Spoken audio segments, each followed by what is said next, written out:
Hello, my name's Owen Bush. I'd like to give you a tour of my forge, Bushfire Forge, from this way. This is my cutting room. I've got a horizontal bandsaw and a guillotine for cutting up material for making Damascus, and then a hydraulic cropper for cutting big sectional stock. There are lots of anvils around the place. I really like anvils. Under this cover is a 100 weight all days and onions hammer that I'm going to install. It is my ultimate hammer, potentially the best one.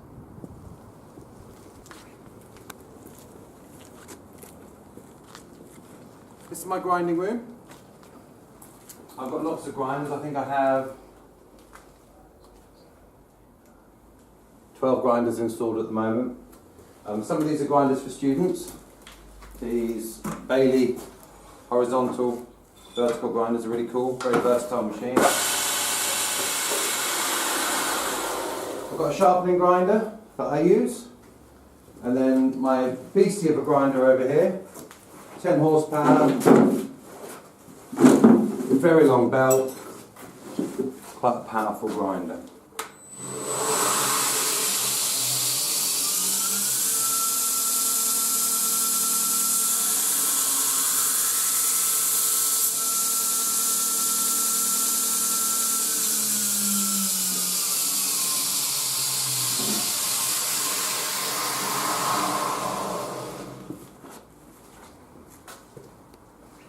We come into this room here. I've got an old Goliath mechanical hammer that I'm fixing up.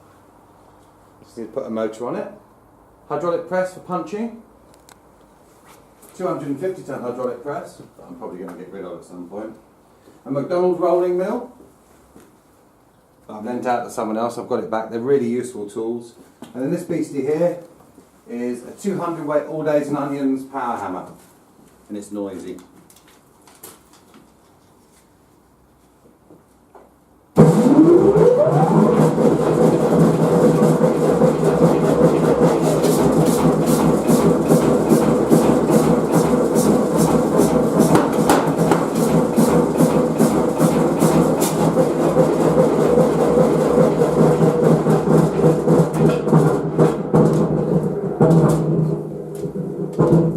It's a lovely old forging tool, big forging hammer. Big from my point of view, small if you're an industrial blacksmith. Here's a layup table that I use for doing a lot of cutting, stuff like that. If we come through, here's my other grinding room. Another one of those Bailey grinders, and a go set grinder. Really nice bit of kit. Got another grinder in the corner that's set up for sharpening with a slack belt at the moment.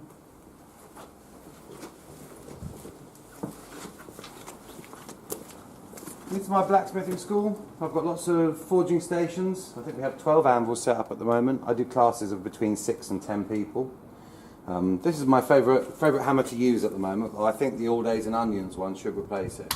It's a 50 kilo Sahinna.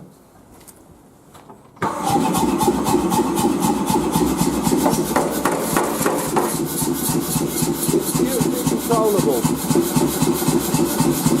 I'll show you a bit of cover.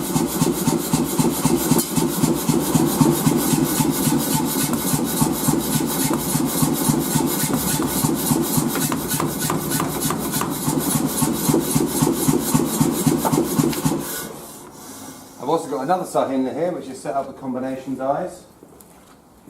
And a new toy for me, 25 ton Anyang press. I've been playing with this probably for a couple of months. It's damn quick, very powerful, and becoming more and more useful as I get to know it.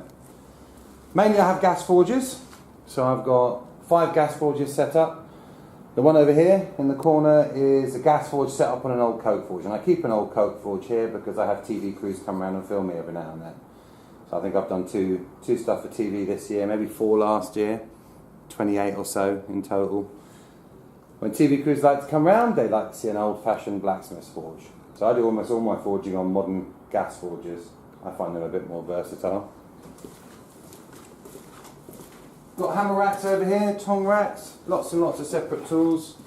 Bladesmithing hammers that I've made myself.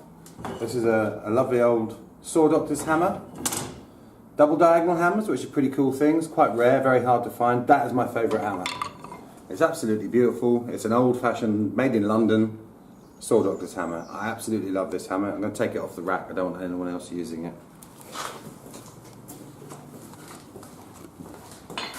If you follow through this way, I have what's left of a smelting furnace.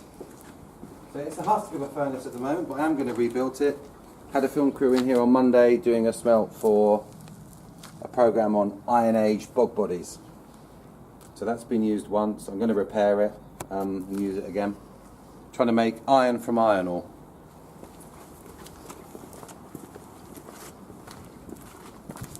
This is the coffee room. Probably the most important place. I've got a bunch of axes over here that I've made. Different kinds of axes. I had the boys and girls from Blenheim Forge here last Friday doing a works axe making class. They did a really good job. These are the axes I make.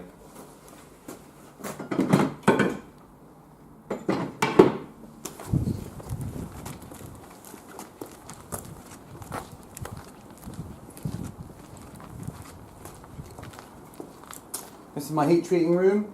I have a Domfog gas drum furnace, a big old electronic heat treating oven, and then a computerised tempering oven for swords. Various quench tanks, different quenching oils, and the one at the end here is a low temperature salt pot. I'm not completely into the low temperature salt pots, but I'm experimenting with them.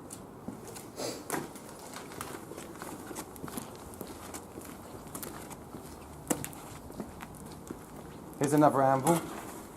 Very, very cute German bladesmith anvil. This one's retired. It's too old to really be used, but I saw it in Germany and I brought it home.